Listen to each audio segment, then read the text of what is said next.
Conversion of percentage into decimal fraction. आप convert करें percentage को डेसिमल फ्रैक्शन में। जब आपके पास परसेंटेज हो, फ़र्ज़ करें 28% है, इसे आप क्या करें, इशारिया में लेके जाएं।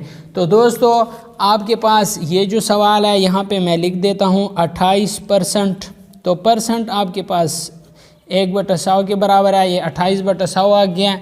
ये ज़ीरो इसके साथ आ जाएगा, ये ज़ीरो इसके साथ चला गया और एक की जगह इशारिया, तो 0.28 इसका क्या आ जाएगा, डेसिमल फॉर्म आ जाएगा। ये परसेंटेज को हमने तब्दील कर दिया है डेसिमल फॉर्म के अंदर। तो दोस्तों उम्मीद करता हूँ इसकी समझ आ गई है। नेक्स्ट जो क्वेश्चन है 375%, या ये तो आसान है कि ये 0.5 के साथ, ये 0.7 के साथ और एक की जगह इशारिया, तो 3.75 इसका आंसर आ जाएगा। तो 0.5% ये जो है ये बड़ा इम्पॉर्टेंट क्वेश्चन है, ये मैं समझा देता हूँ। 0.5 और परसेंटेज की जगह 100, तो आपने क्या कर देना है यहाँ दोस्तों 0.5/100 आ गया है, तो इशारिया ऑलरेडी मौजूद है, तो हमने क्या कर देना है, ये दोनों ज़ीरो ऊपर इसके साथ इशारिया से इशारिया के बाद लगानी है। तो ये आ जाएगा 0.005 आ जाएगा इसका आंसर। दोस्तों उम्मीद करता हूँ आपको इसकी समझ आ गई होगी। सिंपल तरीक़ेकार यह है कि जब आपके पास इशारिया आ जाए और उसे आप तकसीम करें 10 के साथ, तो वो इशारिया एक हिस्सा पीछे चला जाएगा, 0.05 हो जाएगा।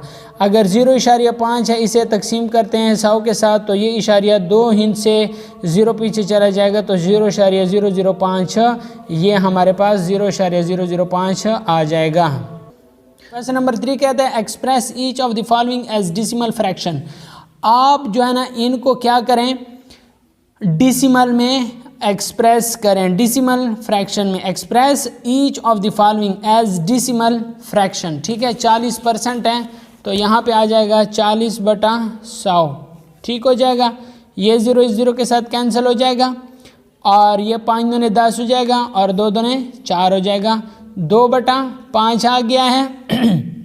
और 2/5 को हम मज़ीद क्या करते हैं, इसका इशारिया में लेके जाते हैं, इशारिया 0 और 5 4 20, तो ये हमारे पास 0.4 आ गया है। 2/5 या 0.4 अगर आप डेसिमल में इसे लेके जाना चाहते हैं। तो दोस्तों ये हमारे पास क्वेश्चन नंबर 3 हो गया है।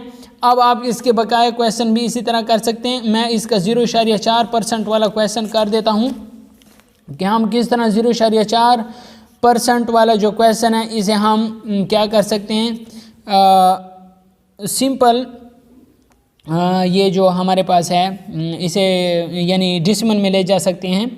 तो 0.4% की जगह मैंने 100 लगा लिया। अब आपको पता है कि जब आपके पास इशारिया हो, ठीक है, और उसे मज़ीद 0 या वाले हिंद से तकसीम कर, मतलब 1 0 है, 1 0 है या 1 00 या 1 000 है, तो ये जो इशारिया है ये 2 हिंद से पीछे आ जाएगा। अगर 2 0 हैं तो 2 हिंद से पीछे आ जाएगा, 0 0 लगा देना है। 0.004 इसका क्या आ जाएगा, आंसर आ जाएगा।